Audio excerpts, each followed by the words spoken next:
Good afternoon, our distinguished guests, ladies and gentlemen, speakers, and friends and colleagues from ADB. Welcome to the Secure Webinar 22. The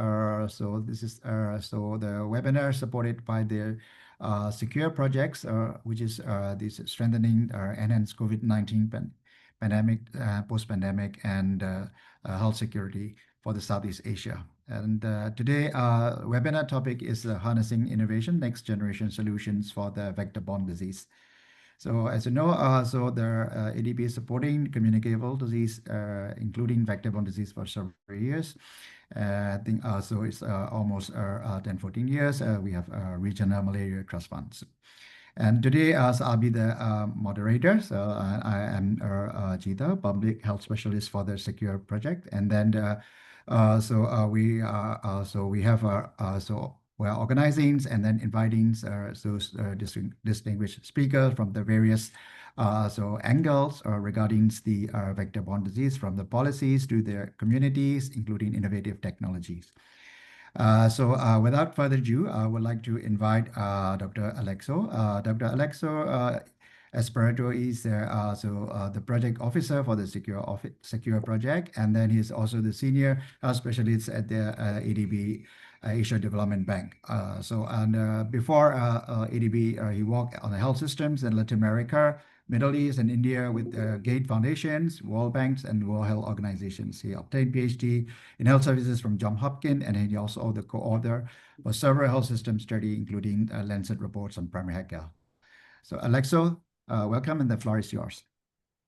Thank you, Chi. So good afternoon, distinguished officials, speakers, development partners, and ADB colleagues. The Secure webinar platform offers insights into health security topics in Southeast Asia and the Pacific, and this is our 22nd session. Today's topic focuses, as we all know, on innovations to control vector-borne diseases. Vector-borne diseases like malaria, Zika, chikungunya, and so on pose significant public health risks and socioeconomic challenges in our region. They're often fueled by climate change. So the spread of mosquitoes is accelerating, and Southeast Asia now faces higher morbidity, reduced productivity, and rising healthcare costs as a consequence of vector-borne diseases. The hidden costs of these diseases can be quite staggering. As an example, dengue alone costs $950 million annually. Despite these challenges, opportunities exist to manage vector-borne diseases through innovative solutions and technological solutions. These innovations can help reverse these, again, fueling trends because of climate change and other factors. For example, Thailand has successfully tested Wolbachia-infected mosquitoes to control dengue transmission, and has introduced genetically sterilized mosquitoes for malaria elimination. In Cambodia, community-led initiatives have integrated rainbow fish for larval control with school-based education. Countries are also increasingly utilizing artificial intelligence-driven prediction models for outbreaks and digital surveillance tools to feed into early warning systems. These innovations show that new methods can lead to sustainable solutions, ultimately saving lives. However, their scale-up depends on political commitment and funding, amongst others. Therefore, our goal as an institution, as ADB, I guess that applies to development partners, is to balance short-term actions with long-term flexibility, which includes adopting affordable technology, strengthening local capacity, and mobilizing domestic resources, while also working cross-sectorally through approaches such as One Health. As we begin today's discussion, let's focus on actionable partnerships. Together, we can turn innovation into impact, ensuring that no one is left behind. Thank you, and I look forward to your insights, and over to you, Chi. Thank you so much. Thank you very much, Alexo, for your insightful remarks. We have the five the panelists for the sections. First, we would like to invite Dr. Aya Yajima from the World Health Organizations to describe about the regional landscape and then policy overview. Dr. Aya, she's a public health specialist and the regional advisor on neglected tropical disease in the WHO Southeast Asia Regional Office. Formerly, she was the regional technical leads for the WEPRO and the technical officer for the WHO headquarters for the neglected tropical disease. She supports developing various technical guidelines and tools for the vector-borne diseases and participating in eliminating of the NDD in several countries. She earns the master's degree in environmental health from the University of London and PhD from London School of Hygiene and Tropical Medicine, and got a PhD from University of Tokyo. Dr. Aya, over to you. Thank you very much. I hope you can hear me okay. Yes, we hear you very well. Very good. So thank you very much again. I would like to thank the ATP for this opportunity to be in this important webinar focusing on malaria dengue in the Asia Pacific. So the presentation was jointly developed not only by myself, but also the Dr. Jacinto Premaratoneda, who is the regional advisor on malaria in WHO CRO, and also Dr. James Carey, technical officer responsible for malaria and dengue in WHO Western Pacific Regional Office.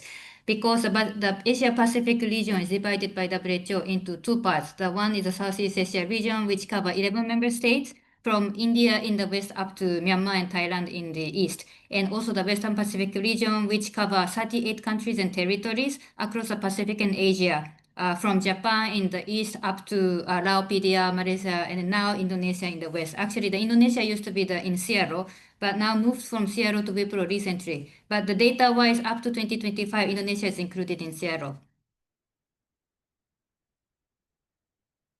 So starting with the malaria situation in CRO, so malaria continued to be a major health concern in our region. We are the second largest contributor to the global malaria burden, accounting for 33% of the estimated malaria cases occurring outside the WHO African region. Despite this high burden, the Southeast Asia region has achieved exceptional progress from 2010 to 2023. Malaria cases declined by 83% and deaths dropped by 84%. And this represents the largest reduction among all WHO regions.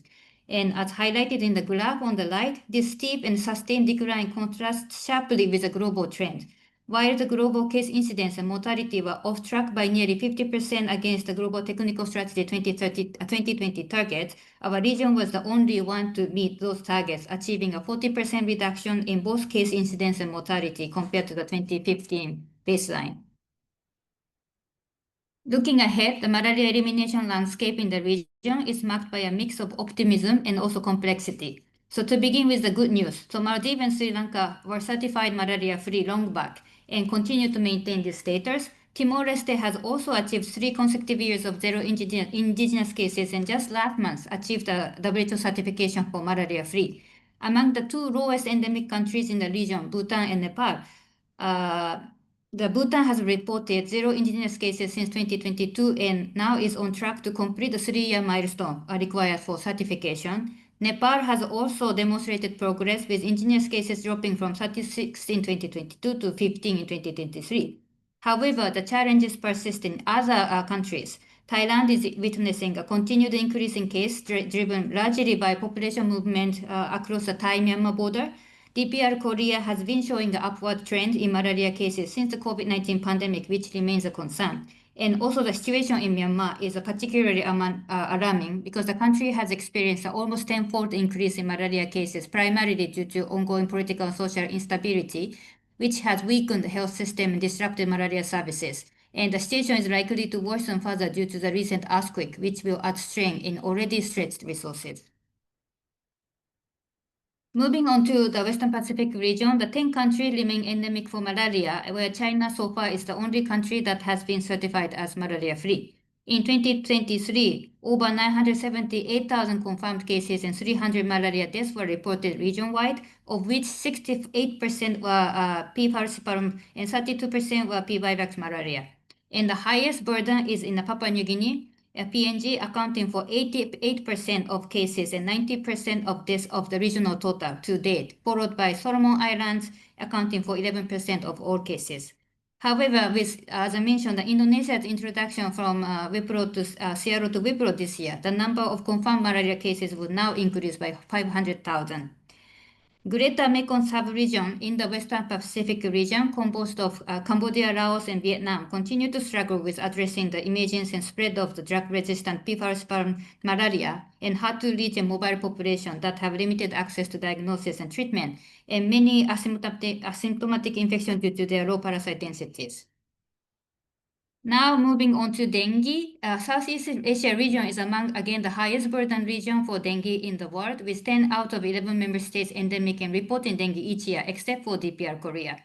In December 2023, the global dengue situation was officially classified as by WHO as a multi-region grade 3 public health emergency. This designation reflected an unprecedented surge in dengue cases and deaths among multiple WHO regions, including the America, Southeast Asia, Western Pacific, and even Africa. And as you can see in the two graphs here, we faced also the large-scale outbreak in a number of countries in 2023, particularly in Bangladesh, which recorded the highest or largest dengue outbreak in its history. At the regional level, we recorded 1.16 million reported cases and 4,323 reported deaths.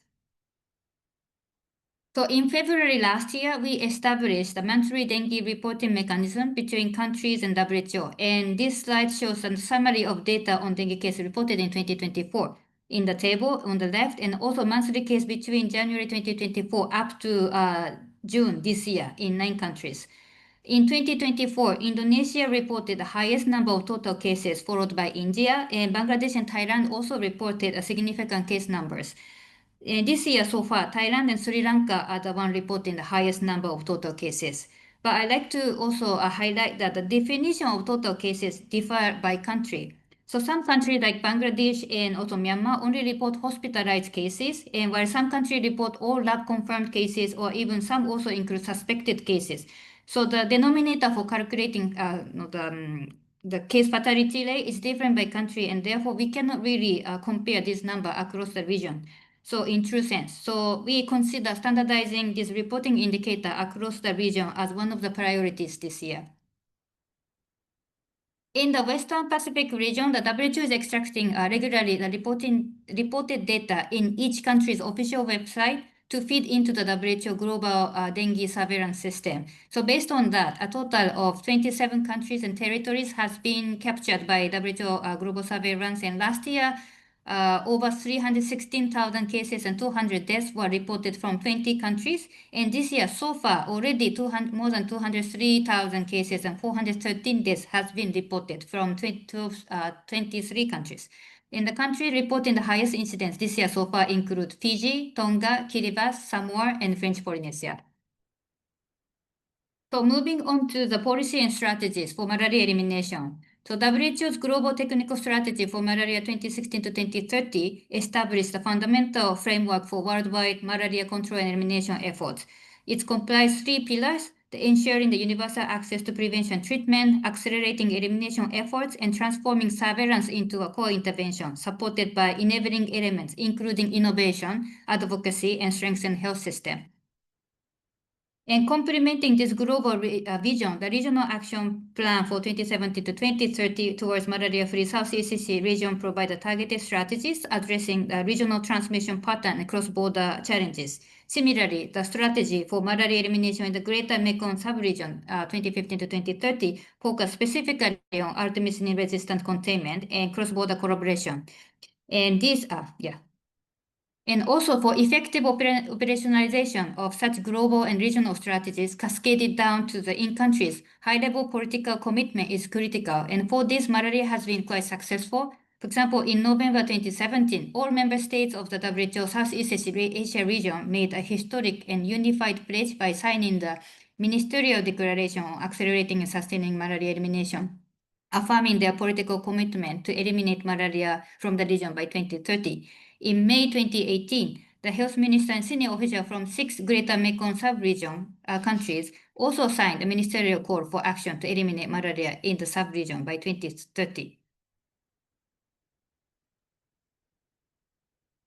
And now moving on to the dengue. For dengue, the WHO headquarters have launched the Global Arboviral Initiative in 2022 with an aim to strengthen preparedness, early detection, risk mitigation, and coordinated response to emerging and re-emerging arboviruses. It has 6 pillars, and of which pillar 5 is specifically to enhance innovation and new approaches by advancing research and development of breakthrough tools and prevent, detect, and control and treat arboviral diseases. I don't go into detail, all the detail, but this will include but not limited to like R&D for vaccine and therapeutics, or novel vector control tools, understanding transmission dynamics using the modeling and integration of even social and biomedical science for the better community engagement or technology updates and policy acceptance.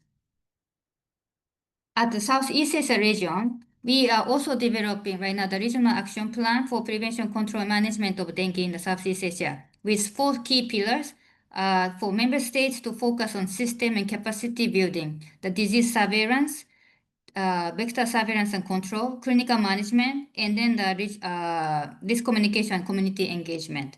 And these are supported by, of course, leadership, government, and multi-sector collaboration across the country and the region, and also the regional partnerships facilitated by WHO for cross-learning, research, and innovation. And in the last few years, we have been working really with member states and partners to strengthen each of these pillars. This includes, for example, the establishment of the Regional Technical Advisory Group for dengue and other arboviral diseases to guide WHO and member states in strategic and technical priorities.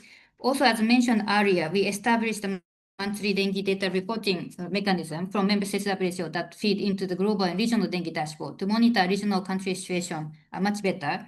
We also launched the WHO Academy course on dengue case management in the Southeast Asia region in collaboration with the regional case management experts, and also has supported a number of countries in getting the comprehensive dengue case management training, again in collaboration with the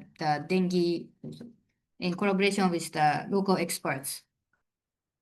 And furthermore, as an innovative effort, we are also increasingly exploring opportunity to support countries in integrate essential public health intervention or functions among the vector-borne disease program where feasible for mutual benefits.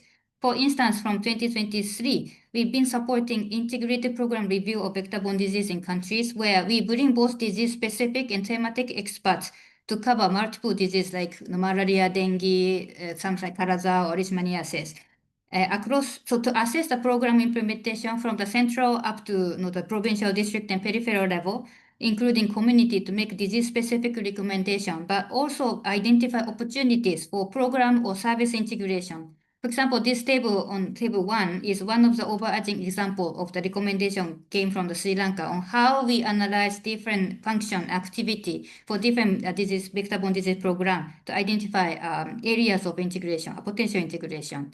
And also clearly one area that can well integrate is the entomological aspect. So particularly given the fact across the region, entomological capacity is really declining rapidly, almost to the level of extinction at many countries. So we've developed training module for integrated vector surveillance and field entomology training, and has been organizing the workshop both at the regional and national level to increase the capacity of basic field entomologists that are not necessarily experts on expert entomologists, but know the basic of identification, control, and management of the various mosquito vectors, and even including the sandfly, which is the vector for the leishmaniasis. We've been also supporting the joint cross-border collaboration and capacity building workshop for multiple vector-borne disease. For instance, between India, Nepal, and Indonesia, Timor-Leste, the national border. This topic of this webinar was about the harnessing innovation, and this table showed the example of innovative tools, solution currently in practice or piloting for dengue or control malaria elimination that I'm not going into detail. But and it's important to remember that this is just a snapshot, and there are so many. The key is to pilot and validate these in different country contexts and ensuring their programmatic introduction deliver real benefits in terms of the efficacy, effectiveness, safety, accessibility, feasibility, even sustainability. But at the same time, innovation isn't only about new tools. We also need to rethink how we deliver both innovative and also traditional intervention. Like improving service delivery, capacity building, and local implementation. So this is also where the collaboration with academia and R&D partners to bring the innovation in the service delivery is also very important. So this is my final slide. So malaria elimination and dengue control. Actually, though targets are different, but both being the vector-borne disease have common and similar challenges. Like for example, the one is a gap in case notification and surveillance system, including the real-time data analysis, case-based and private sector reporting, particularly at the subnational level. And availability of timely, accurate, and granular data at the provincial or even district level is critical for local health authority to detect signs and then they respond immediately, like at the community level for community engagement, for immediate breeding site detection and destruction. So we need to really emphasize the subnational framework and also local response. And again, we continue to see the inadequate dengue clinical management and even diagnostic capacity, particularly at the PHC level. So it is important that both clinicians and nurses are fully equipped with knowledge and skill. And also, even the frequent lack of quality assured RDT in the PHC lead to delayed detection of the dengue diagnosis. Everywhere we see a poor water, sewer, or waste management system that continue to generate the widespread breeding of most vector mosquito in community, mainly due to the lack of knowledge in the municipality or local government or public work sector. And this due to, of course, a weak intersectoral collaboration to hamper effective vector control. And also persistently low public awareness and motivation, especially for mosquito breeding site elimination and healthcare seeking, is also as another fundamental issue, particularly for dengue control. So we need to engage communities and non-health sector to call for the creativity on this area.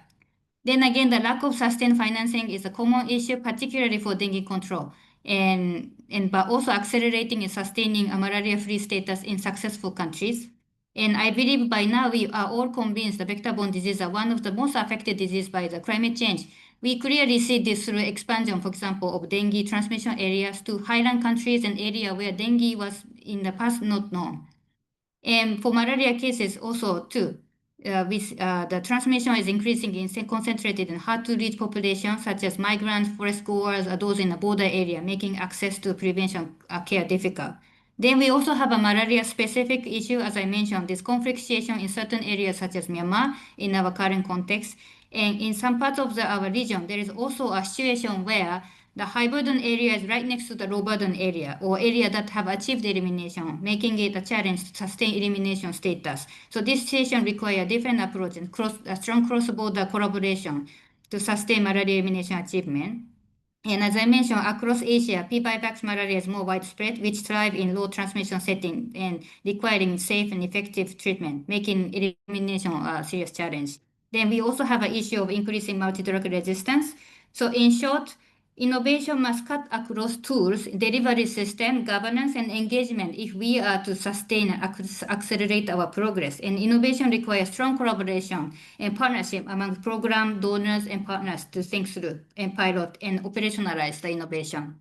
I'll stop here. Thank you very much again for this opportunity. Thank you, Dr. Aya, for very comprehensive presentations covering the regional landscape for both CRO and WebPro, and as well as the policy insight and as well as the political commitment, and also covering the important key challenges that we're aware that the global burden for vector-borne disease still continue to escalate. So without further ado, I would like to go for the next topic that is about innovative technology for the vector control. So we have a distinguished speaker, Dr. Neil Morrison. Dr. Neil is the Chief Strategy Officer for Oxytet Limited, and which is a pioneering biotechnology company focused on public health challenges through sustainable, genetically engineered, and then insect solutions. Neil leads the company innovative pipelines and then global partnerships in molecular biologies, public health strategies, and the global programs partnerships. And he also leads Oxytet's Gate Foundation funded programs in malaria endemic countries and then genetically controlled insect controls in America, Europe, and Australia. He attained PhD and his professional experience focused on public health research, partnerships, and communications. Niels, over to you. Thank you so much. You can hear me okay? Yes, we hear you very well. Great. Well, thank you for the warm introduction, and thank you to the ADB for giving me the opportunity to share Oxytet's story.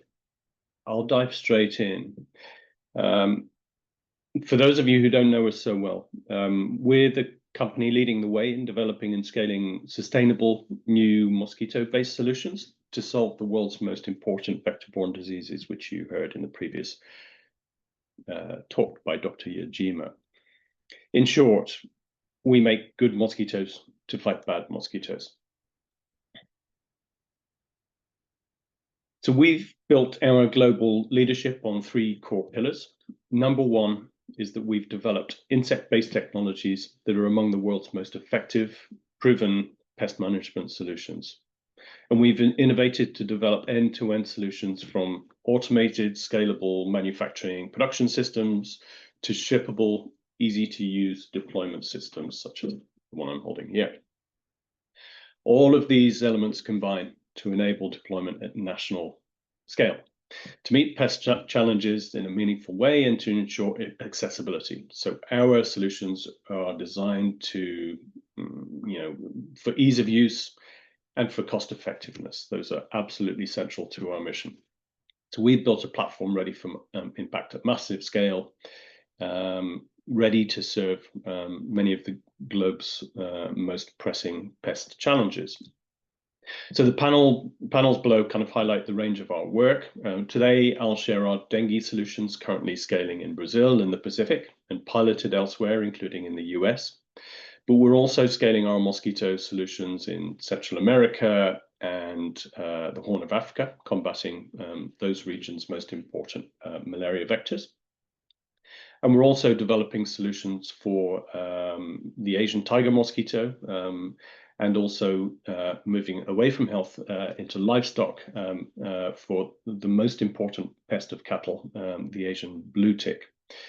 And at this moment, I'd like to thank multiple organizations, including the Gates Foundation, the US CDC, and Australia's CSIRO for supporting our mission right across the range of these activities. Okay, by now, Dr. Yajima kind of touched on this from an Asian perspective. Here, I kind of show the global picture. This is a familiar story to you all. Back to dengue here. We're facing an escalating dengue crisis that the WHO is calling a health emergency, as you just heard. New tools are urgently needed. You'll hear about vaccines today, but right now I'll share work scaling 2 of the world's most effective tools for dengue. Both are mosquito-based. And here's the first. This box contains our friendly mosquito eggs, which are commercialized in Brazil, currently being deployed in the Marshall Islands in the Pacific, and under review by the US EPA and other regulatory agencies around the world. So what's in the box?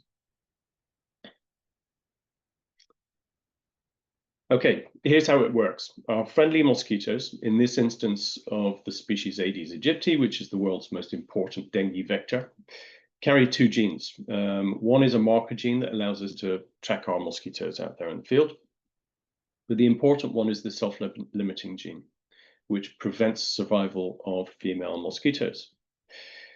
So moving down to the kind of panel at the bottom, we manufacture friendly mosquitoes at a massive scale. The product is friendly mosquito eggs, which are shipped and deployed in just add water devices. When the non-biting friendly males emerge from the box, they fly around the local neighborhood seeking and mating with local female mosquitoes. So the female offspring can't survive. And so with sustained deployments, the number of female mosquitoes in later generations declines. And therefore, the population of that specific mosquito crashes. And we've demonstrated over 90% suppression of the dengue spreading Aedes aegypti across multiple urban pilots in Brazil and elsewhere. And because this technology is biological, non-toxic, and extremely targeted to a specific species, it's probably the world's most sustainable way of controlling the Aedes aegypti mosquito.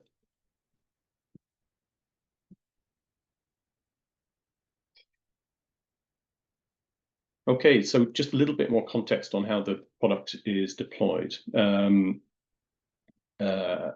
So I talked about the technology in general. Here's what's actually in the box. The lid is peeled from the pot containing mosquito eggs and diet. You can see that in the left-hand picture. That small pot is snapped into the box and water is added. And then to ensure consistency and high quality of the resulting mosquitoes, preservatives are added to the water, and the lid is closed, and the device's activation time and location are logged on our app, as you can see on the right. So after activation, the eggs hatch, and over the next few days, develop into adult mosquitoes, which emerge and do the rest of the work. They find local mosquitoes to mate with. So in summary, this aspect of our technology is simple, fast, and designed for deployment at large scale.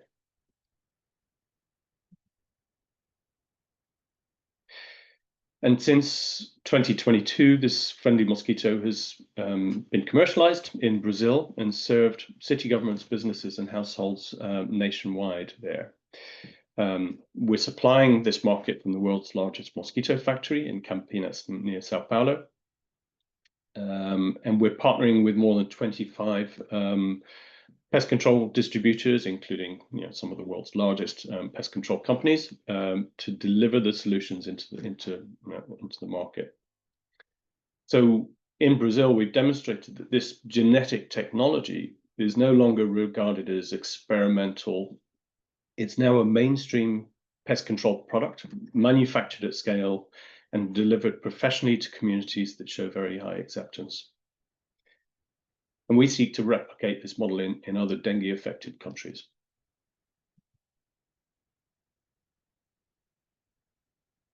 So I've talked about one of our technologies, friendly Aedes or Aedes debim. That is that's our technology to control the dengue spreading mosquito. And we've now added another mosquito-based technology to our offering, and this is Wolbachia. And Wolbachia is designed to block dengue in communities that you serve. And so now we have two of the world's leading solutions for dengue, one to reduce dengue spreading mosquitoes, and one to block dengue transmission in mosquito populations that are already resident. I'll tell you a little bit more about Wolbachia in the next slide. So Wolbachia, for those who don't know, is a naturally occurring bacterium, which when introduced into the Aedes aegypti mosquito, does two things. It reduces the ability of the female mosquito to transmit dengue and other viral diseases, and it also has a capacity to spread in a treated population of mosquitoes. So when sufficient Wolbachia carrying mosquitoes are introduced into a community over a period of time, the majority of the population then shows a reduced ability to spread dengue and other such viral diseases. The result is reduced dengue transmission. Now, this was most effectively demonstrated by other groups in the city of Yogyakarta in Indonesia, which saw a 77% reduction in dengue after completion of that program. And this effect is long-lasting. So one season of effective treatment means dengue blocking in the community for multiple years, possibly a decade or even longer.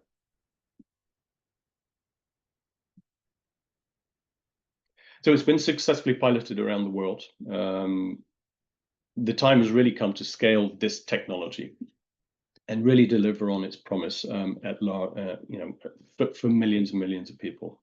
And with that in mind, the Gates Foundation approached Oxtec to apply our capacity to deliver mosquito solutions at national scale to Wolbachia.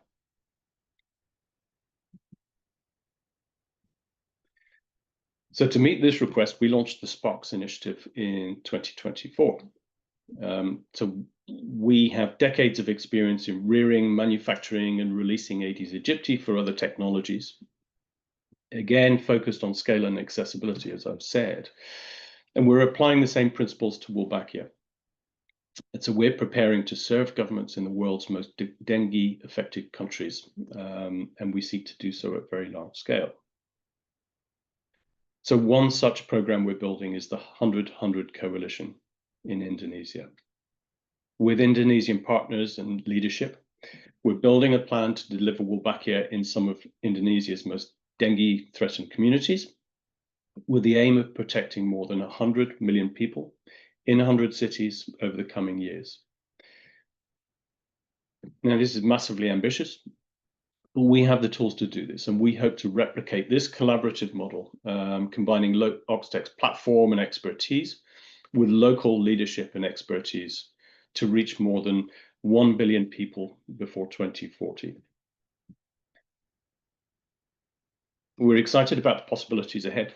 We're standing by to play a part in protecting your communities from the region's growing dengue threat. And this is my last slide. Thank you very much.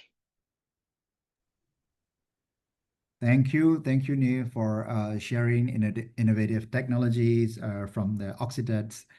It definitely turns the mosquito, our long millions years ago since enemy turned into the friendly mosquito, and also the new breakthrough for the vector to prevent, and also we're very happy that it will be scalable to all the countries and then several community and populations.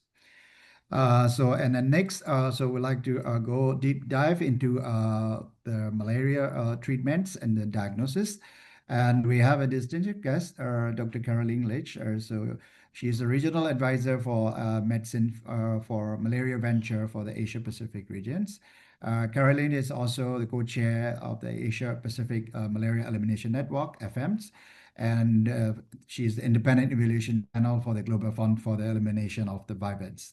And she was the principal investigator for data in malaria decision-making in 13 high-burden countries. And our professional career as a researcher and epidemiologist at the London School for Tropical Medicine Hygiene, and then various professional positions in UNICEF, USA, DFID, World Health Organization, UNDP, malaria consultants in German governments in Africa and Asia Pacific. Caroline, floor is for you, open to you. Thank you. Can you hear me okay? Yes, we hear. And you can see my screen. Okay, I'll get going. So thank you very much to colleagues in ADB for inviting me here today. Already I'm quite inspired by the talks before me, and I'm sure I'll be inspired by the talks after me. So we're going to move from one carrier of disease, the mosquito, to the other carrier of disease, which is humans. And I'm going to talk to you about new tools and diagnostics that are available and coming through the pipeline. So I'll give you a brief introduction of Medicines for Malaria Venture and why we exist. And then I'll just tell you a little bit about how we see malaria in the Asia Pacific region. I won't dwell too much because I think Dr. Yajima did a great presentation on that. I'll talk to you about the current tools that we have available and the gaps that those tools present, why we need new tools. And then I'll talk to you about a pretty exciting development pipeline between now and just post 2030 of stuff coming through that pipeline.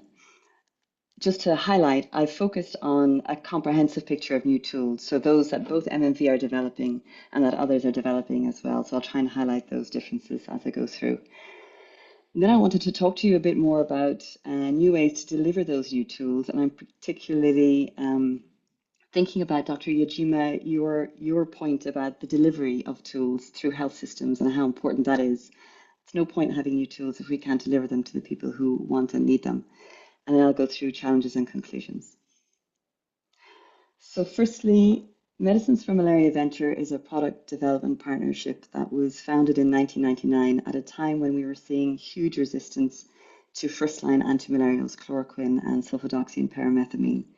And at that stage, the global health community felt it was necessary to set up a pipeline for antimalarials to stay ahead of the malaria parasite as it evolved in humans. So that then evolved into us developing drugs where there are gaps in the market. And by that, I mean where, say, a pharmaceutical company doesn't see a profit potential, we step in where we see a gap where a population could do with having a drug specifically tailored to them. We do that through this partnership approach. We're all about partnerships. So we partner with pharmaceutical companies, biotech, research institutes, academia, donors, importantly, national malaria programs and patients. So we're trying to go through the whole chain of discovery, development, and delivery. My role in the Asia Pacific region, I'm based in Thailand, is the delivery part. I'm on the access team. So I'm always trying to think about what's the best way to design these tools for patients, and I try and feed that back to our R&D team, but also what are the novel ways that we can deliver this through the health system to make sure that people get what they need. So as Dr. Yajima presented, the global technical strategy has the aim pretty much by 2030 to eliminate malaria. And in some countries in this region, that target is 2035, for example, Pakistan. What we tend to see is we look at the entire region and see there's 2 billion people at risk. So there's transmission potential across the region. There are 4 species of malaria, but I'm going to zoom in on Vivax in particular, as Dr. Yajima pointed out earlier. It's particularly prevalent in the Asia-Pacific region. The problem with Vivax is it has a sleeping stage that sleeps in the liver. And even without a mosquito bite, if someone is infected with that and has that stage, they can be reinfected again as that stage wakes up and reinfects the person's blood. So that's a hidden part of that parasite, and there are no diagnostics for that. So it's particularly difficult to eliminate when you can't even see what you're trying to eliminate. There's been variable success across the region. The Greater Mekong subregion has done phenomenally well.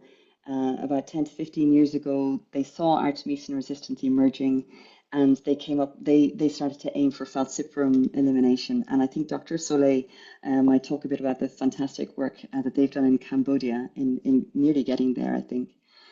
At the same time, we do see some big challenges. One, Vivax and its hiddenness. 2, we continue to see artemisinin resistance emerge and markers for artemisinin resistance beyond the Greater Mekong subregion. So we still need to get those new antimalarials out. And then we are faced, as already mentioned, with climate change and insecurity. Climate change, a particular example is Pakistan. They went from 250,000 malaria cases a few years ago to now over 3 million cases. And that's a mix of both Vivax and falciparum. They saw an increase in falciparum cases. We think we see an encroachment into the highland areas of Papua New Guinea, which has the highest transmission for malaria outside of Africa. And of course, Solomon's Islands was mentioned as well as having quite high malaria cases per population. As well, the Myanmar border poses problems, Myanmar insecurity, and then that spillover into surrounding countries, again, puts the elimination goals at risk. So what I'll tell you about is the tools that we have now, because they are as important if we look at it, if we're using them right in reducing and controlling malaria cases. So to confirm malaria, we have rapid diagnostic tests. And I know you guys have the same for dengue. We have them for P. falciparum and P. Vivax. The issue with the current set of tests, for the most part, is they're very sensitive for falciparum malaria, but they're not so sensitive for Vivax malaria. So we're missing cases already of infections that we could potentially treat. There's also microscopy that many countries still use at certain levels in the health system, but that is time consuming. And if you have high caseloads of patients, of all patients, then microscopy becomes quite difficult to do well.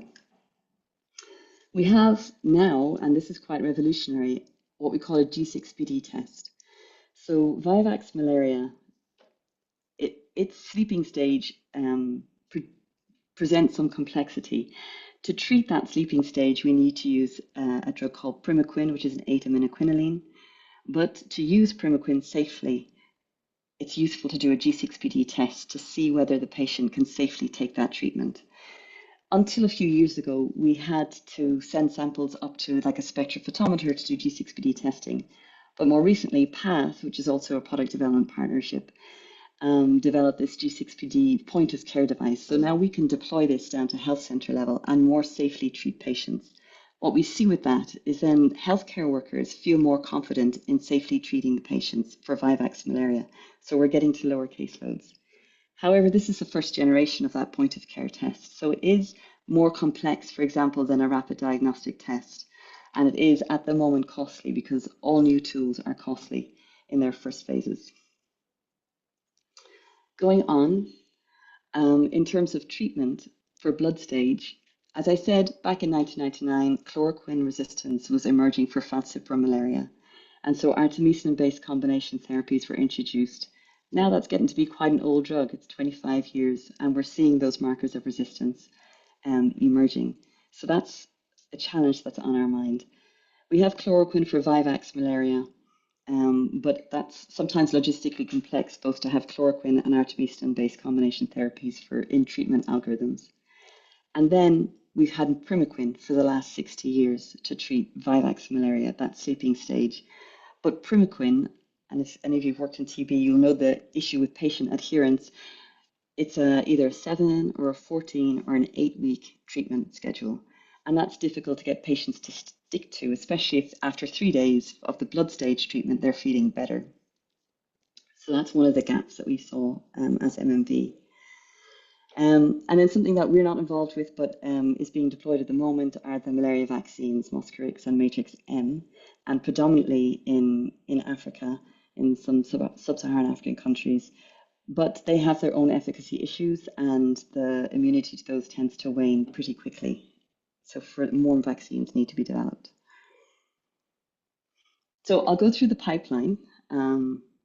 What's coming up, what's available, say, further out towards the elimination targets, what's available in the next, say, 3 to 5 years, and what's newly available, just emerged from the pipeline. And I'll do the same for diagnostics and screening tools that are exciting for us.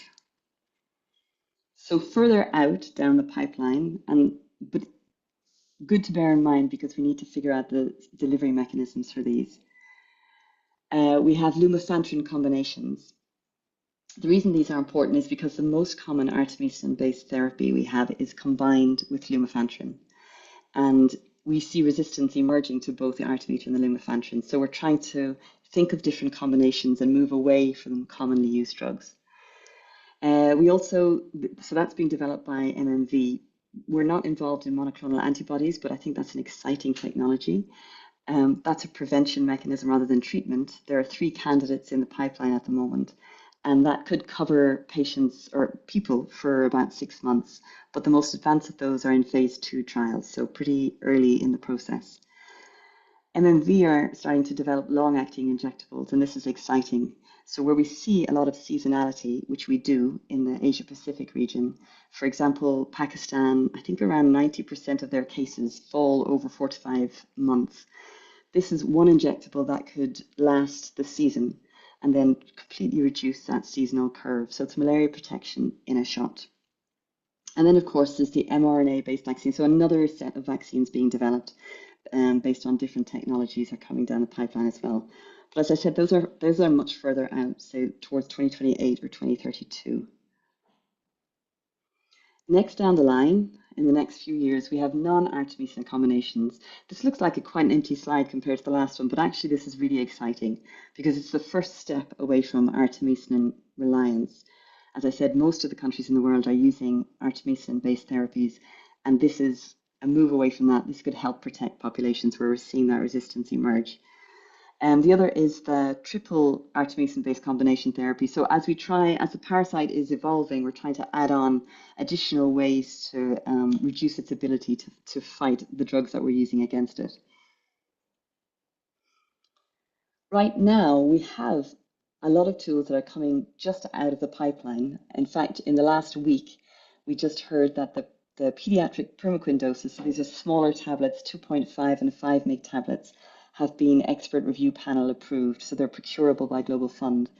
The reason that those are important is twofold. One, previously with primaquine, it was like a 15 mg tablet. So if you can imagine a small child and you're trying to cut up a tablet and get the right dose into the kid to keep them both safe but also treated, it's quite difficult to do with quite a large tablet. So this makes treatment for kids much better and much easier. The other issue is that we have this smaller set of tablets for single low dose primaquine, which is a transmission blocker after falciparum. So we don't need to do G6PD testing for that.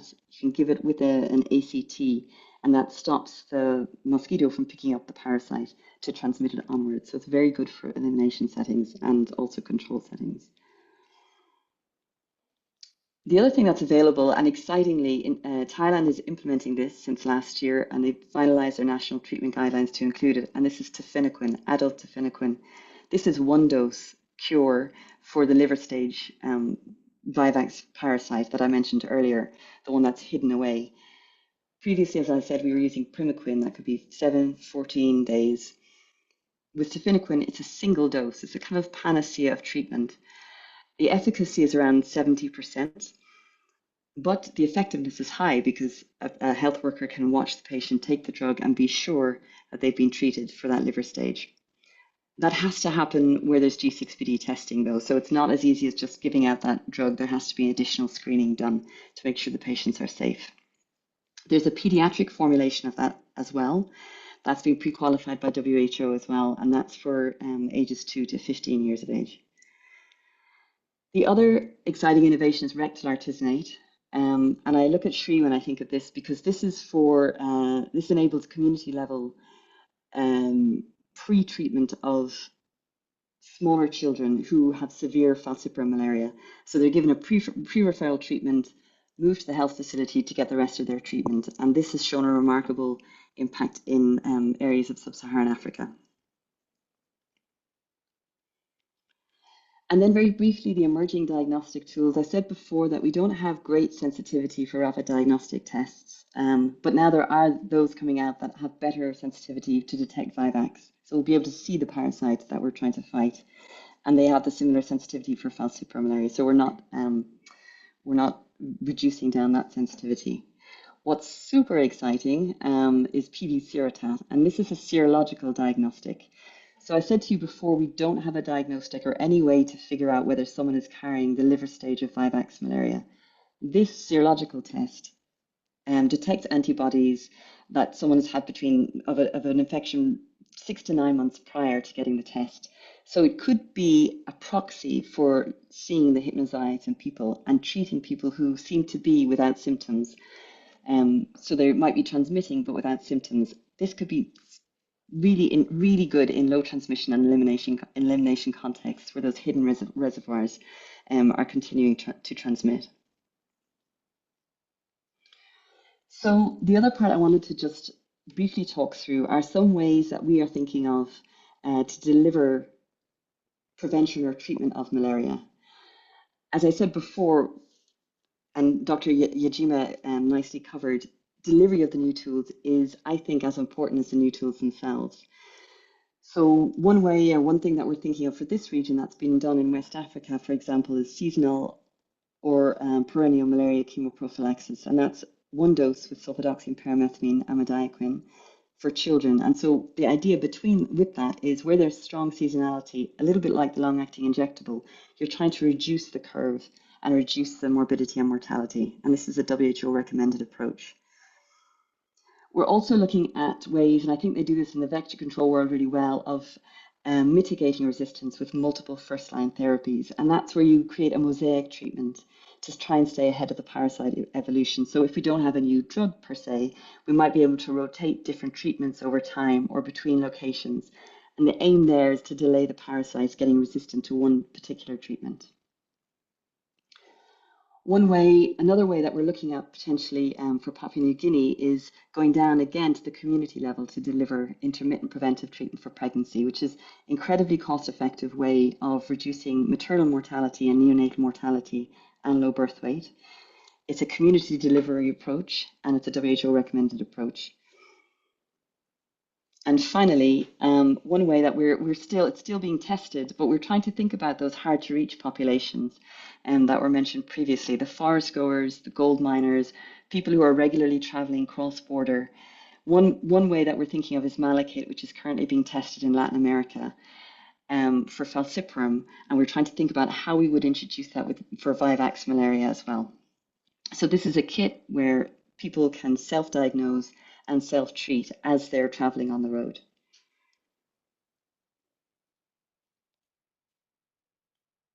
Finally, I just wanted to go through some of the challenges that we have. One of the major challenges that we come across all the time are that we have these phenomenally exciting new tools, but they're being put through old processes. And by those old processes, I mean, from my side, the delivery side, the regulatory processes, the policy approvals, and the implementation quality, the health systems.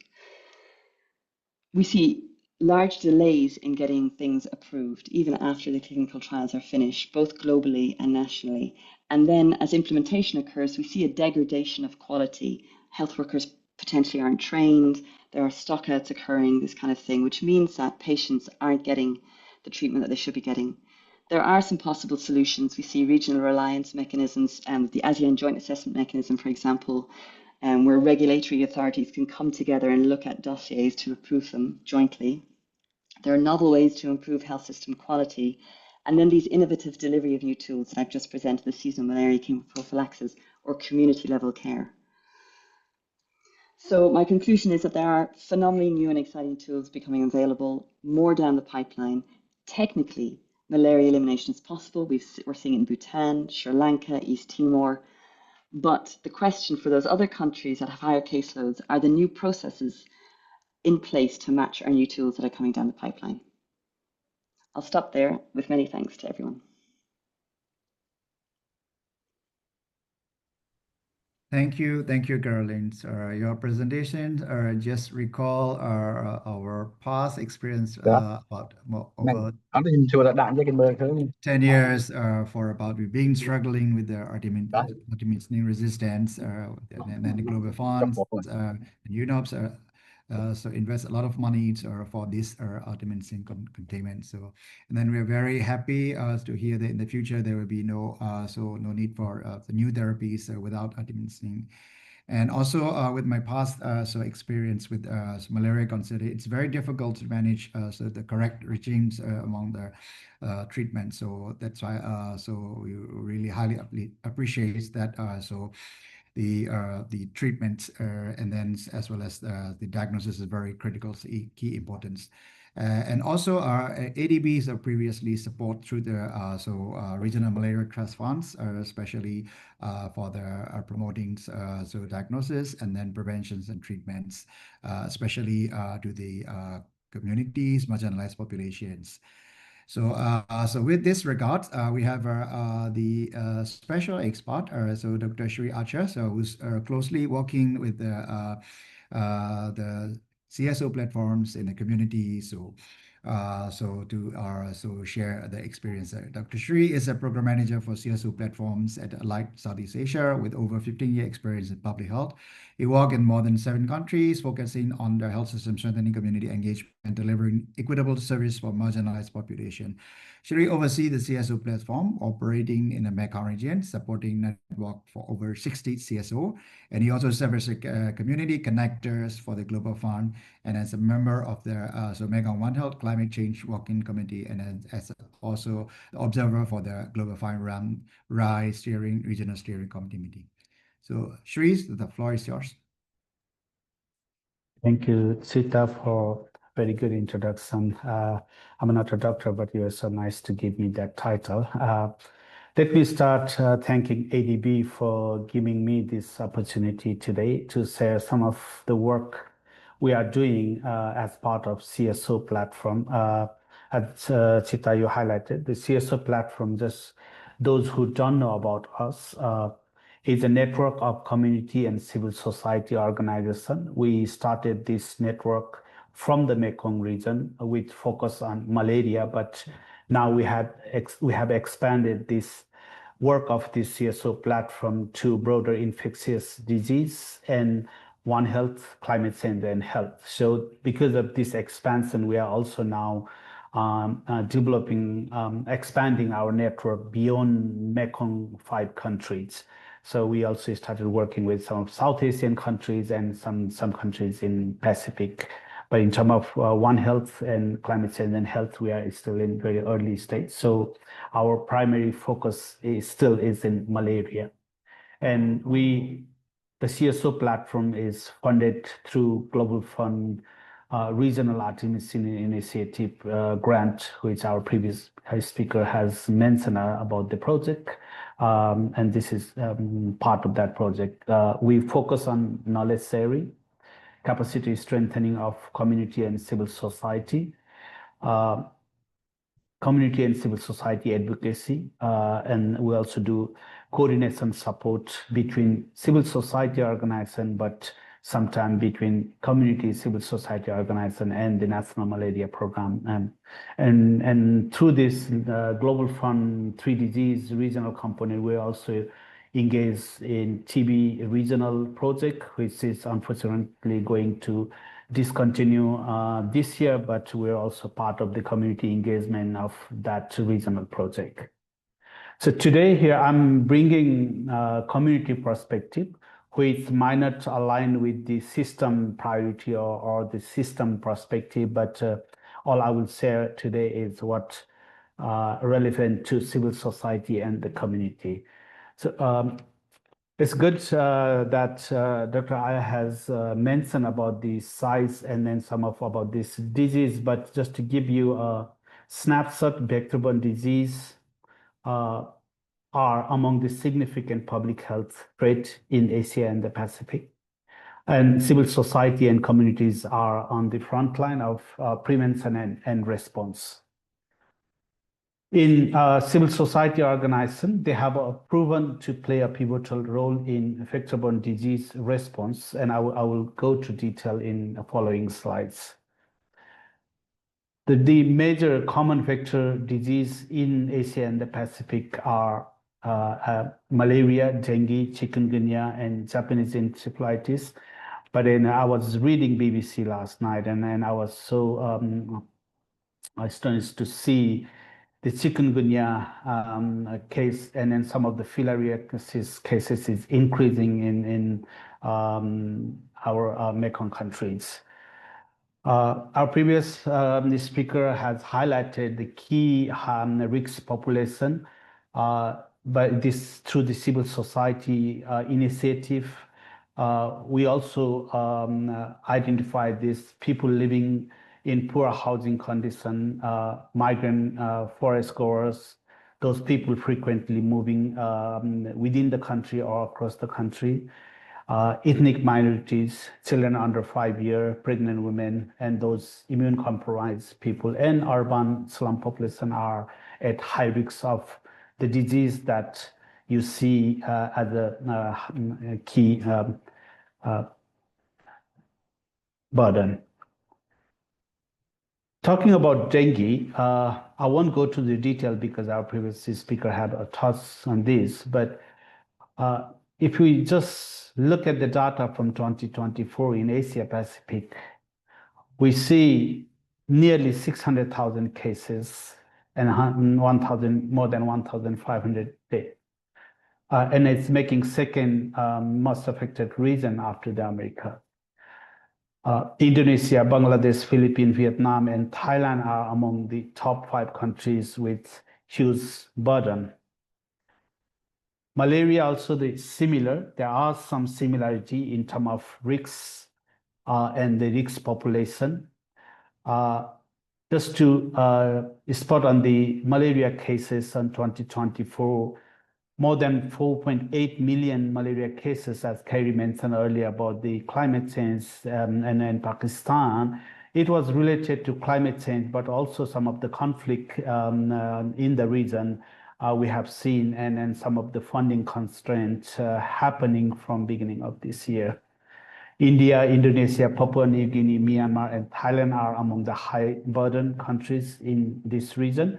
And you already see Thailand already also having high burden of dengue and the high burden of malaria, which is unfortunate because malaria, Thailand was supposed to eliminate malaria very soon, and it's reversing back because of ongoing border conflict in neighboring countries. So why civil society matters in vector-borne disease response? It is because civil society are trusted actors within the community. They build trust with the community. They focus on last mile delivery of the services, serving as the extended hand of the government or the health system that's built to provide services. Often civil society organizations, they co-design and deliver projects based on the community needs, considering their culture, their language, gender, and ethnicity. They also bring communities and public health services through coordination. They just don't provide service itself, but another important role of the civil society is coordination between different partners. So if they are not delivering certain vector-borne related disease response, they help coordinating with those are providing service. And then we have seen oftentimes in the community, there are different initiatives running parallel, and then in some area there's a lack of coordination, and this is what CSO is trying to fill that gap in most of the places. And CSO are also experienced in introduction of a new tool in the community. The Carrie had just highlighted a couple of tool we already have, but also in pipeline. We see from COVID pandemic, the most challenging and difficult part is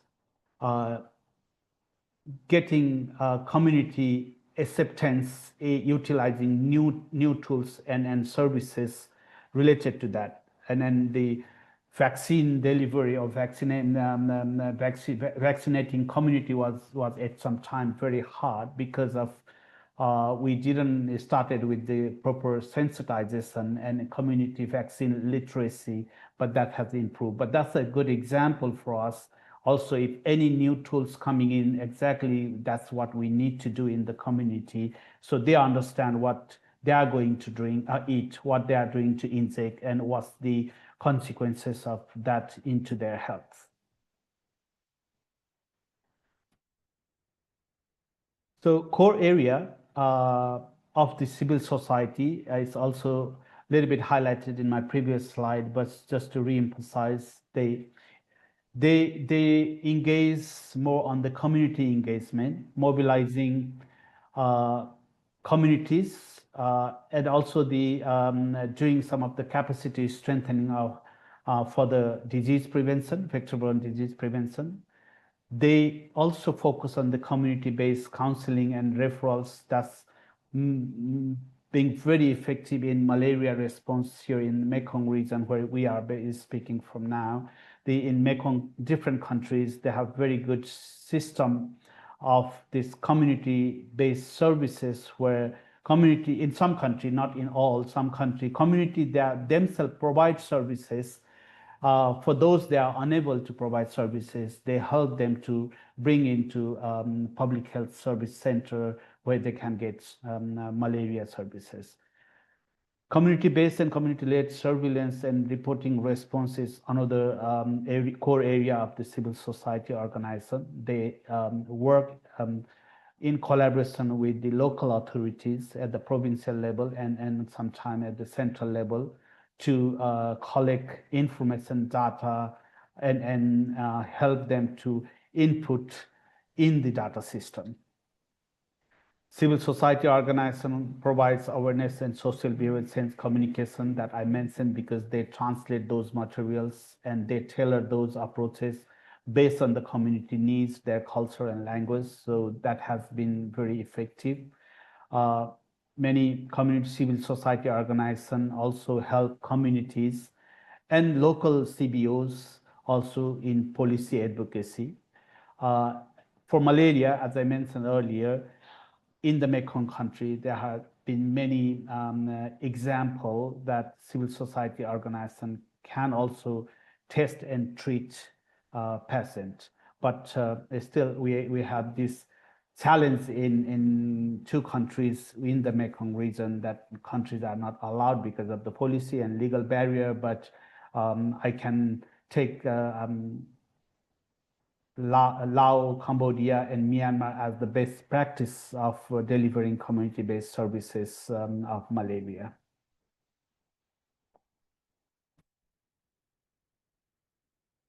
This is just to share with you a couple of initiatives that we are implementing under the Global Fund funded grant. This is community-led and community-based monitoring and surveillance.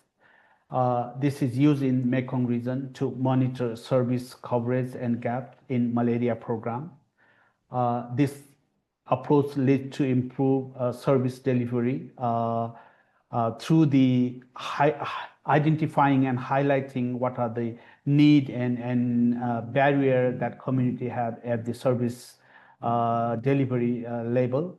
It also strengthens community capacity and empower communities to collect data, not just malaria, but this approach allowed them to go beyond malaria and collect those data, which is impacting them to utilize available malaria service and also other health services. Those data collected by the community are used for different dialogue, advocacy with local national health authorities, and time to time those data are also shared with the national partner, either that's the government national malaria program or the civil society organization who is in charge of the designing of the project. So they use this as a reference to improve program designing and the delivery. The other area that civil society are also working on through this regional, actually is in partnership with CSO platform, is enhancing access and equity. Unlike HIV and TB response, this equity is less discussed in malaria community level discussion. We are applying gender responsive and inclusive approaches in program design and delivery, reaching remote, hard to reach, hidden population. Either they are people living with disability, different type of disability, or people do not want to expose because of their legal status or the work they are doing and any other reason. And also addressing social inclusion and equity barrier by bringing services close to community and making them more acceptable, because oftentimes when you talk about vector-borne disease and other infectious disease, the hardest part to address is in a very remote and difficult to reach area. Somebody said there is no area that we can't reach, but there are different challenges to provide services. So here we see from the health system perspective, this is difficult for health system to reach those people and provide service. So through this approach and through this initiative, CSO are also helping to bring services close as much as closer to where the community lives. These are the initiatives, but just to highlight a couple of challenges to engage civil society and the community and deliver service vector-borne disease response in the community. So I mentioned earlier, but resource and capacity constraint is the main challenge, particularly now when we have seen this changing funding landscape. But that has always been for the community, that has always been a challenge, because the most of malaria, if we talk about the malaria, this project is so much commoditized. Most of resources is going to buy commodity, which is important, but it's also equally important to put focus on building community capacity and investing a little more on to mobilize those services and commodity at the community level, which we still see challenging. As I mentioned earlier, there is coordination gaps between the stakeholders, which sometimes overlapping the initiative different donors are providing, but sometimes also the response civil society organizations are providing. We have seen in a couple of countries, because of the climate change or because of the conflict, very high mobility. People are moving from one place to another to seek job or moving from the very rural area to urban to find new job opportunity, or because of the conflict, people are staying in the forest and hiding, or sometimes they are moving from one place to another just for safety. Because of all this remoteness and challenges, timely response is being challenging from the health system. Even the health system is ready to provide service in partnership with community, but because of this some complex nature and situation, often it's being challenges to provide and reach all the risk population, provide services. These are the challenges, but we also see there are opportunities. We talk about the vector-borne disease, and we heavily focus on malaria now. But when I go to see different countries, community initiative in very highland area where we thought there might not be any case of dengue, when we engage community, the first their concern is dengue. We thought it's malaria, but the number when we ask them, what's your top 3 or top 5 concern, people often start with dengue, and then malaria sometimes goes to the bottom line, sometime in the middle.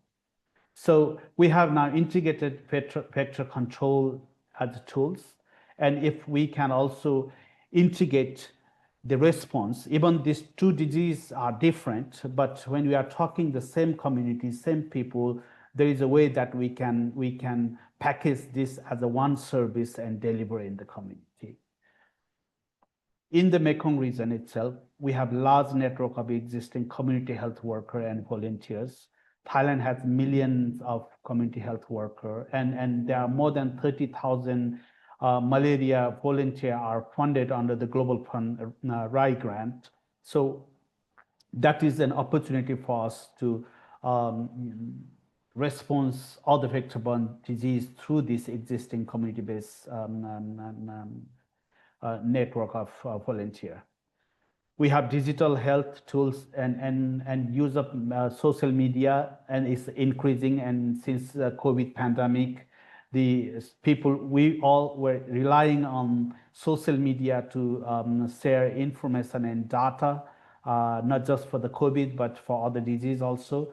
People are now so much into used to using social media, and we as a civil society organization find very effective channel to share some of the prevention information and education material through social media, because people engage more than we go with the banner and pamphlet and posters. There are existing multi-country coordination and cross-border collaboration mechanism. Dr. Aya also mentioned about the cross-border collaboration.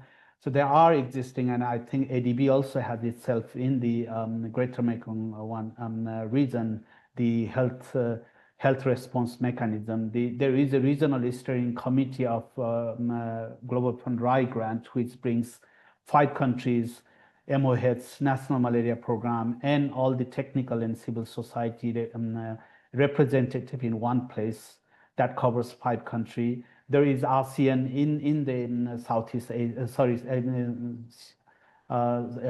ASEAN in the ASEAN countries, but also make similar mechanism in the Southeast Asia. So if we start engaging ourselves with this existing mechanism, there is opportunity for us to package this vector-borne disease response into their broader health priority and deliver that in partnership with the civil society and community partner.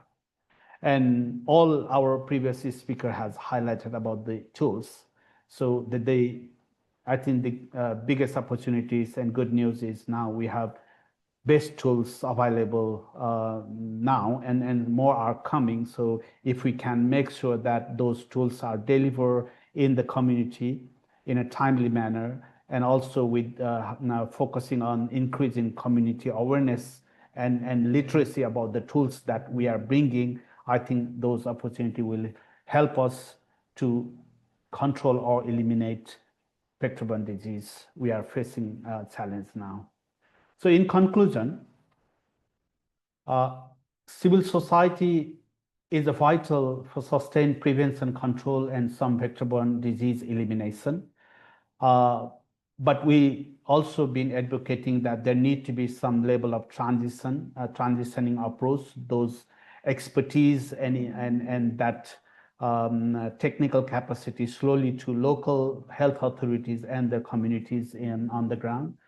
Community acceptability and accessibility of services and tools are important. Without this, how best tool we bring to the community. If they don't use, there is no reason and no meaning for that, and we won't be able to respond and eliminate disease on time. Investing in local community capacity and collaboration is key to both innovative and sustainable vector-borne disease response. And last but not least, CSO can ensure no one is left behind in the vector-borne disease response, because, as I mentioned, they are the extended hand of local government. They are extended hand of the local health system, including community health system, so they can make sure that they will be there to provide services to those hidden population and difficult to reach. With this, I thank you. Thank you so much for your attention. Thank you, Shri. We highly appreciate the role of the civil society. So indeed, without their help, so we cannot reach to their community grassroots level, including especially mobile and hard to reach area. And the next, we have a special guest. So our old friend, Dr. Luc Dussel, to share the country experience for malaria eliminations for Cambodia. So Dr. Soleil is the Deputy Director of the CNM, Cambodia, and then he served as the national focal point for malaria case management. His leadership role is significant in a formulation of the implementation of the Cambodia National Strategy for Elimination Malaria by 2025. And then he's a champion, and then he is actively involved in surveillance, research, and public health innovations related to Plasmodium virus radical care, including introductions of 8-week primaquines, pediatric primaquines, and then tafenoquines in Cambodian national treatment guideline in alignment with the WHO recommendations. So Dr. Soleil, the floor is over to you. Yes, thank you for introduction. Can you see my slide now? Let's see.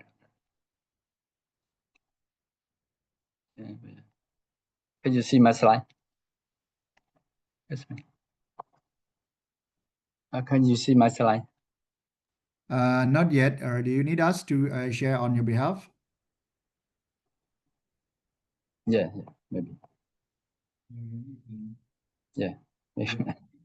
Yeah, maybe Sarah, can you please share the Dr. Soleil slide? Yes, okay.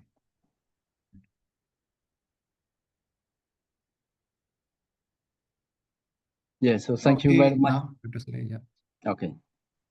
Okay, thank you very much for introduction. And I would like to thank ADB for organizing this important webinar, and also would like to thank WHO and partner and CSO for joining this meeting. So I am honored to share the Cambodia reflection on the next generation solution for the vector-borne disease, and as well as after hearing from the partner list, just talking about the innovation of the vector and also the diagnosis and treatment. So next slide, please. Next slide, please. Next slide, please. Yes. So Cambodia have made significant progress forward to malaria elimination, targeting zero malaria by 2025.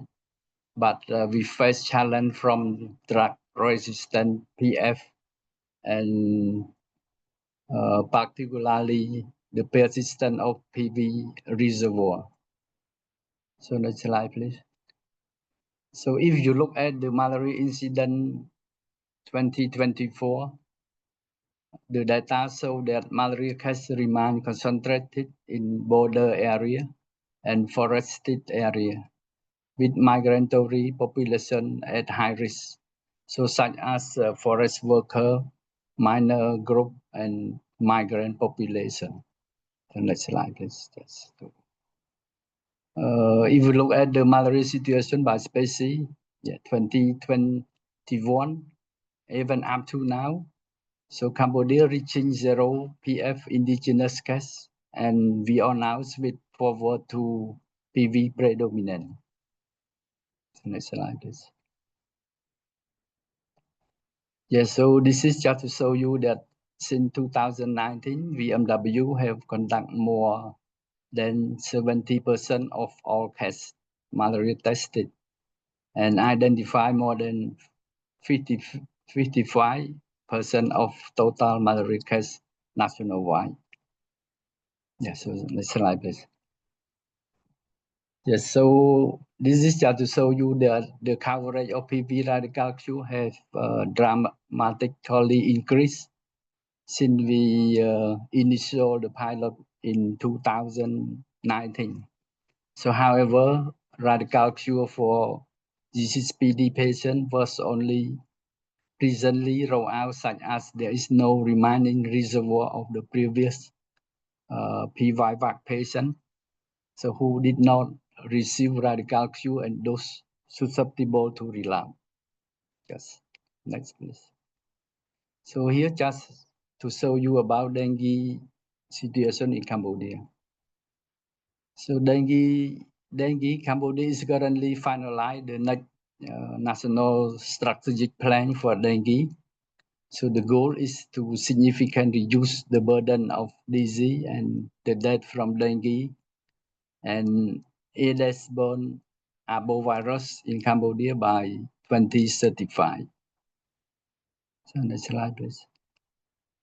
So here just to show you that dengue remains a major public health threat with the seasonal outbreak in Cambodia.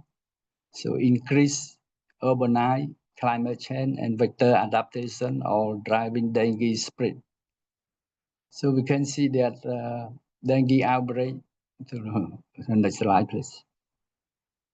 Yeah, we can see that dengue outbreak have been recorded in Cambodia during this period. So in 2007, 2012, 2019, and 2023, and even continue to 2024 and 25.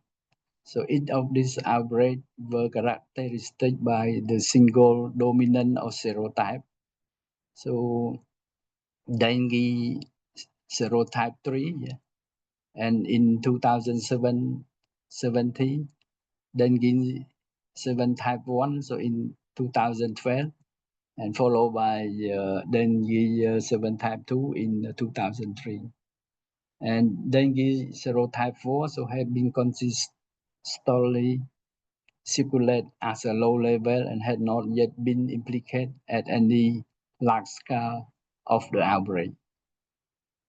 So next slide, please. So here just to show the dengue transmission in Cambodia vary by province, city, and urban versus rural area. So in 2009, all provinces experienced with dengue fever outbreak. So the highest number of cases was reported in Siem Reap, with accounting for 14% of the cases, and followed by Phnom Penh 13% and Kandal 90%. But the Mandalguri province, with a population of more than 88,000, reported the highest incident rate of 1,419 cases per 100,000 population, but only make up 1.8 of all cases in 2019. So next, please. So Cambodia have maintained the case fatality rate of less than 0.3 over the past 5 years. And except for the spike in 2021 due to overwhelming impact of the COVID-19 on hospital system and unreported of the non-severe case. Next slide, please. Yes, so now I think that Cambodia have vast challenge and gap in vector-borne disease. So such as surveillance and data gap, and then we have a vector control and insecticide resistance. We also gap on climate change and migration impact, and as well as cross-border and migrant risk. And community engagement. But as we have heard from the panelists, that we have promotion on the vector and diagnosis and drug. So I think now Cambodia welcome to innovative tool they're sharing by our panelists like Oxitec, Genetic, and MMV on drug innovation. But for Cambodia, I think we must to assess how this can be integrated in malaria elimination and dengue control strategy. So especially in the high-risk zone, like forest province or border area. So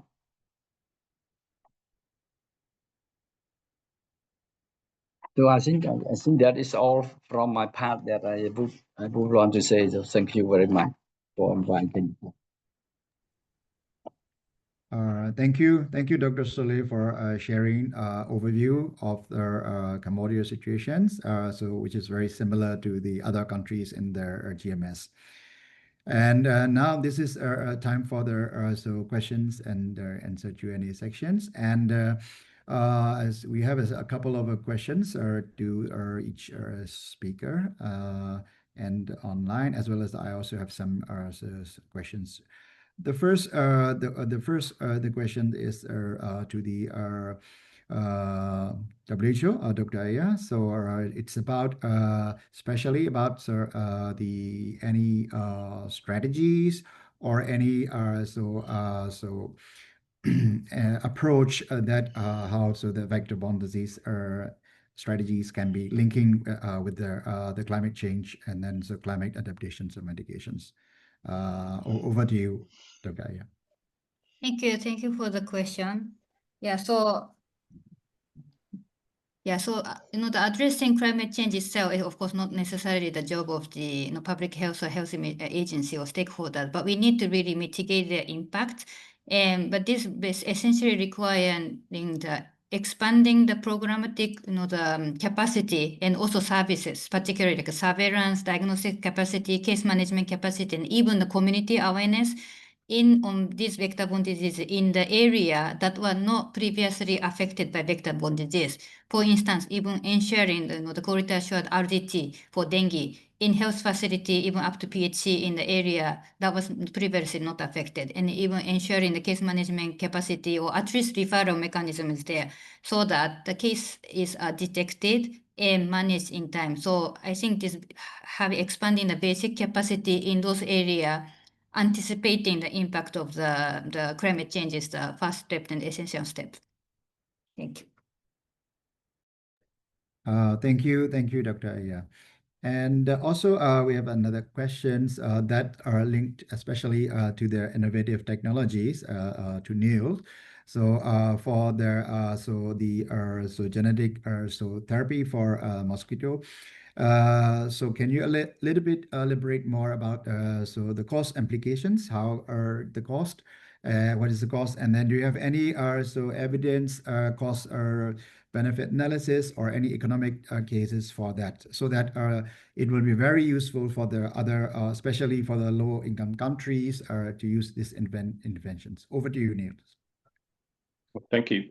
I think our starting point has been in Brazil with our kind of mosquito friendly mosquitoes, and in terms of delivering an accessible solution, what we've sought to do is offer friendly mosquitoes as a vector control tool that is competitive against other vector control tools that might be available to city authorities, for example. And so on the one hand, we view our technology as much more effective at reducing the mosquito, and considering that also cost competitive. And so city governments are purchasing our friendly mosquitoes as part of the mix of tools that they deploy against Aedes aegypti. So we're out there in the open market and competing against things like insecticides and larvicides, etc. Costs will be situation dependent, but this Brazil case study is a really promising start for us. Obviously, we want to be delivering impact in countries all around the world, including in lower income settings.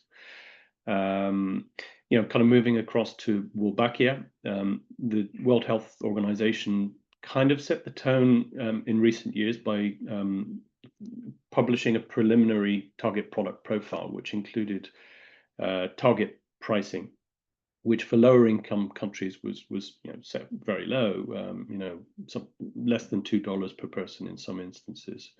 And so that's the kind of bar that has been set for Wolbachia, and it gives us a target to deliver Wolbachia solutions and maybe even friendly mosquitoes at costs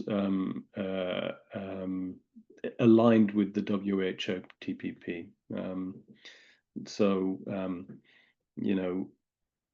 Essentially, we want to be delivering solutions that are cost neutral, i.e., that deliver an economic return to the country in terms of savings in health costs, etc. I don't know if that helps answer the question. I'd be happy to kind of follow up. Oh, you're on mute, Dr. Thar. Thank you. Yes, so that you can so low-income country can consider also for their equitable access for the innovative technologies. Yeah. And we also have another questions by Randy that's specifically linked to the vaccine for malaria and dengue. That's addressed to Caroline. So what so the key challenges and success are for the vaccine development. For example, like in Philippines, one of the more controversial issue was the deployment of the dengue vaccine. So sort of like that. So you may a little bit more explain about this. Over to you, Caroline. Thank you. So I can comment on the malaria vaccines, and I'm going to ask colleagues in WHO to take on the dengue vaccine part of that question. But for malaria, there's two vaccines that are being deployed currently in sub-Saharan Africa, the Mosquirix and the Matrix-M. There are others in the pipeline using mRNA technologies, but I think what's very key is that those are falciparum vaccines, whereas in this region, the parasite which is taking over dominance is the Vivax parasite. So we know that there are vaccine plans for Vivax malaria as well. There's Professor Jetsman down in Mayadol working on that, as well as other partners across the region in Indonesia. But from what I understand, that's very far out in terms of a vaccine for Vivax malaria. I think what tends to get prioritized is falciparum malaria, and unfortunately that means the Asia Pacific and Latin American regions are deprioritized for relevant vaccines. Thank you. Dr. Aya, you want to add on about the dengue vaccine? Yeah. Yeah, okay. So for dengue vaccine, so yeah, as you mentioned, the dengue vaccine, as we all know, was associated with increased risk, right, of severe dengue in the individual without prior dengue infection. So they require this pre-vaccination screening. That was a challenge. But now this Kyugenda from the Takeda, that has already been pre-qualified by WHO, and WHO also released last May, May 2024, the recommendation for children of age 6 to 16 years, and without any necessitating pre-vaccination screening in high burden areas. So the countries are slowly taking up, but that's what we understand. Like Indonesia, in Asia, Indonesia and Thailand already was the first country that has the first approval in Asia, and now rolling out, including the private sectors, and also I understand public program in Vietnam is also being slowly rolled out. But then, of course, the programmatic introduction require a lot of challenge to be addressed. Like, for example, it require cold chain and storage, and the national regulatory approval have to be done, and then even the it's an age-specific recommendation. So how do you integrate into the routine immunization? That has to be strategized. And also the cost, because the vaccine is quite expensive. So again, the cost implication is there, especially for the low and middle income countries. So these steps have to be looked into one by one. So we will learn from the country that are now piloting the rollout, and then we hope to find a way forward for other countries as well. Thank you. Thank you. We've been a little bit far behind the schedule, and then I think so the other questions are more or less similar to that. And in addition, so the webinars will be uploaded in the Asia Development's website, Asia Dev, and then so those who have any questions can be so upload the questions there, and then so that we can respond and link to the distinguished so the panelists, and then so we can get back to you all. And so now I'd like to summarize, and as well as so looking to the way forward, so what also will be supporting that. So we have so the speaker have discussed from the various dimensions, including policy, as well as the importance of the commitment, and as well as so the key importance of the strategy. So and also so focusing on the new interventions, and then as well as the medicine, and then also so reaching out the civil society. So this is a sort of the very comprehensive so and then from various dimensions, and then by the very fruitful discussion about that. And as so way forwards and the next steps are so probably the ADB is so like before we'll be investing the new TA for supporting so the vector-borne disease and communicable disease, including malarias and other the vector-borne disease. And but we still need a way forward, especially for so collaborative actions with their partners for their integrated surveillance and early warning systems, especially linking with the climate health. And also we need to scale up the innovative vector-bornes, especially for our low and middle income countries, or ADB DNCs, or for the future investment. And also we need further additional research for their especially medicine, vaccine, so for the safety, and as well as the vaccine development. And in terms of the so quality care, and then addressing the reaching out to the marginalized population. So we need to integrate and quality care for the treatments, comprehensive treatments care, especially for the marginalized populations through the civil society network, and then so health workforces. And also so we also need to look forward digitalizations, especially in terms of the informed predictive model for the vector-borne disease, and as well as so infrastructures supporting urban planning and urban resilience, so for prevention of the vector-borne disease. And indeed, we need so the public-private partnerships for linking and then narrowing the gap so for these resource-limited settings. And then also definitely we need capacity buildings for the countries, especially like so national malaria control programs and the vector-borne disease control programs to build up their human resource capacity. And then also finally, we use our further innovative tool and the help supporting the AI tools, especially for the AI tool for the treatments, outbreak predictions, and that. So that is so the way forward, and also the ADB perspective, the way of the future investment, and then so linking with other and then existing projects in the pipeline. So we thanks to all the distinguished guests for each and individual so contributions, and it's very helpful and then very knowledgeable. And then I hope indeed also through the website everybody can access these valuable discussion things. And then so I'd like to thank all of the speaker, and then also to the participants. So, and I'd like to conclude this, and then thank you very much, all. Yeah, thank you, and then so thanks, sir. Thank you. Thank you very much. Bye-bye. Thank you. Bye-bye.